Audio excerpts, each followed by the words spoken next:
Bienvenidos nuevamente a esta nueva sección de Conversando Libremente, también ahora con Ricardo López Gotig. Él es doctor en Historia, un viejo conocido también de la Fundación Libremente, y tenemos el agrado de tenerlo nuevamente aquí en San Nicolás. ¿Cómo estás, Ricardo? Con mucha alegría de estar de vuelta en San Nicolás. Muchas gracias. No, gracias a vos por haber venido. Bueno, sos doctor en Historia, efectivamente. Te quería preguntar, ¿en qué momento de tu vida aparece, si es que hay un momento determinado, ese amor por la historia y por esa rama tan interesante del saber? Bien, en ese sentido es un poco raro porque yo desde muy chico ya quería estudiar historia. Habré tenido 5 o 6 años y ya tenía una marcada vocación por estudiar historia. Estaba entre otras carreras, biología o historia, pero finalmente me decanté por la historia. No, biología o historia que no tienen por ahí mucho No, que ver, son dos cuestiones que me siguen interesando mucho. Sí. Pero bueno, es una u otra. Te volcaste más por las ciencias sociales que no por las exactas. Bueno, te quería preguntar cómo te atraviesa a vos en general las distintas corrientes historiográficas que hay en Argentina y cómo se convive día a día cuando uno intenta hacer historia con esa puja por ahí intelectual que hay en ese estudio. Qué buena pregunta. Gracias. Qué buena pregunta, porque en general son corrientes bastante dogmáticas, ¿no? Obviamente hay toda una tradición, lo que llamamos la historiografía liberal, que es el inicio de toda la historiografía argentina, a partir de Mitre, Levene, que hicieron una labor verdaderamente fundamental porque salieron a la casa de documentos. Estaba todo desperdigado y además tenían que entrevistar a muchas personas que aún estaban con vida, ¿no? Actores de la independencia, de las guerras civiles. Bueno, ahí hubo un trabajo fundamental y terminaron creando la Academia Nacional de Historia. Pero después surge toda una corriente de lo que se llama el revisionismo, que no tiene tanto peso en la vida académica, pero sí a nivel muy general y sobre todo en los ámbitos políticos. Y yo lo que he ido encontrando es que muchas veces hay un gran error y es que no van directamente al documento, ¿no? Me suele ocurrir que cuando voy a los archivos, hemerotecas, son muy pocos los investigadores que van. Es decir, en general lo que se hace es un trabajo sobre lo que escribieron otros, ¿no? Y en realidad donde uno empieza a encontrar la verdadera cantera es cuando uno va a los documentos. Es un trabajo bastante tedioso, prácticamente de detective, pero ahí es donde uno empieza a encontrar, tiene los hallazgos que son verdaderas gemas de la historia y que han quedado olvidadas en el pasado. Sí, digamos, hacer historia de lo que otros dicen sería más bien literatura que propiamente historia, en todo caso, ¿no? Porque además es la repetición de errores, ¿no? Claro. Entonces eso suele ocurrir bastante y obviamente hay autores valiosísimos de las últimas décadas, bueno, gente que además fue tremendamente generosa conmigo en su momento, como Ezequiel Gallo, como José García Ignacio García Hamilton, te puedo decir, bueno, muchos otros autores que fueron muy generosos porque siendo un ámbito bastante restringido, ¿no? Necesitas a alguien que también te dé un impulso y ya sea dándote consejos o ayudándote en la presentación de libros, ¿no? ¿Qué es para vos la historia? La historia es a ver, te voy a dar primero la definición, ¿no? Es el estudio del pasado humano. Ahora, ¿por qué estudiamos el pasado humano?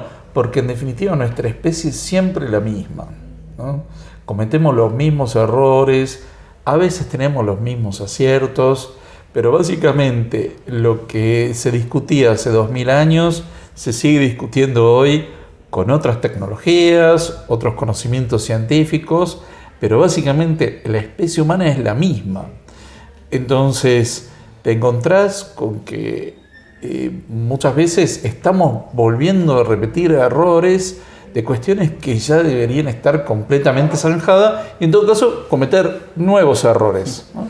Pero bueno, el estudio de la historia te brinda eso, te brinda una visión humanística muy, muy profunda, ¿no? Además de bastante amplia, también es profunda, porque te obliga a conocer sobre economía, sociología, derecho, de otras ciencias, de literatura.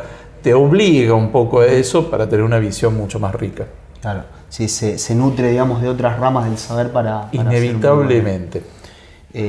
Bueno, hablando también, quería preguntarte si hay algún personaje de la historia que en tus estudios te haya marcado o te haya sorprendido, por ahí que no lo tenemos muy visto, o quizás sí, pero si hay alguno que te haya marcado puntualmente. Hay uno que estoy trabajando, una biografía como puedo, que es Lucio Mansilla. Lucio Mansilla me parece un personaje fascinante por su excentricidad, por lo que dejó y por el dandy que era en su tiempo de vida. Era un personaje, diríamos hoy, bastante mediático, ¿no? Y que incluso había columnas dedicadas a él todos los días en los diarios. Bueno, estoy escribiendo de a poco una biografía sobre él, porque además fue uno de nuestros grandes autores. Fue político, ¿no? Fue presidente de la Cámara de Diputados de la Nación, fue militar, es decir, tuvo una vida bastante polifacética, muy típica de la generación del 80. Claro. Sí, una generación que ha pasado a la posteridad, pero que ha quedado un poco olvidada, quizá, ¿no? Así es. ¿Quién es, como para ir cerrando por ahí, no, vamos a hacer otra pregunta mejor? ¿Cómo ves el país, digamos, en los últimos 40 años? Y quiero que me comentes algo de la actualidad también, para ver en dónde estamos parados. Y te voy a citar a Juan Bautista Alberdi. Alberdi decía algo como lo que dijiste hace un rato: la historia pone el pasado al servicio del porvenir. Y te pregunto a vos, ¿qué análisis haces de los últimos tiempos y hacia dónde va ese porvenir, si es que va hacia algún lado? Yo creo que hay cuestiones que a 40 años casi de la recuperación de la vida democrática deberíamos tener, primero, niveles de vida muchísimo más altos, niveles educativos, culturales, científicos, cuestiones que ya deberían estar bastante resueltas y sin embargo todos los estándares muestran que hemos tenido una gran decadencia.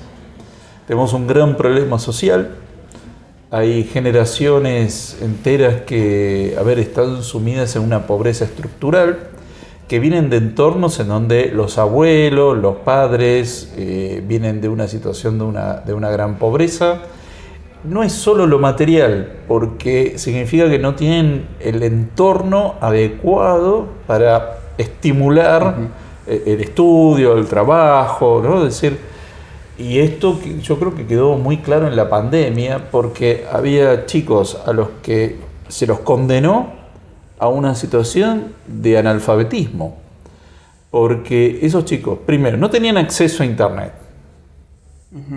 Estaban en un entorno con 6, 7 hermanos en una casilla donde con la abuela o los padres, todos juntos, no le pedíamos que se conecte a internet, suponiendo que lo tuviera.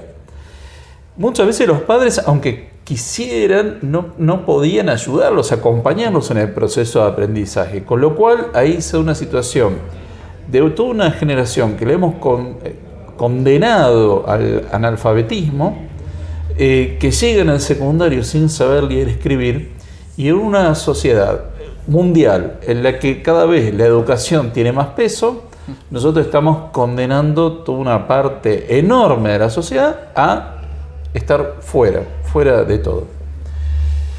Y creo que eso lo vamos a ir notando en los próximos 10, 15 años. Es decir, todavía es muy reciente, pero lo vamos a empezar a notar. Y eso creo que es una cuenta pendiente que no encuentro que ninguno de los candidatos a presidente, ni gobernadores, ni intendentes, ni diputados, ni nada, nadie está tratando. Entonces, en algún momento todo eso nos va a explotar en la cara, porque es una situación de anomia, de analfabetismo, de falta de preparación, de incentivos, de perspectivas de vida. Todo eso nos va a explotar. Y por ahora no veo que se estén buscando respuestas. Obviamente, hay fundaciones, hay iniciativas que están tratando de paliar, pero lo que están poniendo son algunos parches en el pavimento. Pero verdaderamente desde lo estructural no veo que se esté ocurriendo. Y lamento mucho que tampoco haya una calidad de los liderazgos que uno esperaría después de 40 años de vida democrática ininterrumpida, ¿no?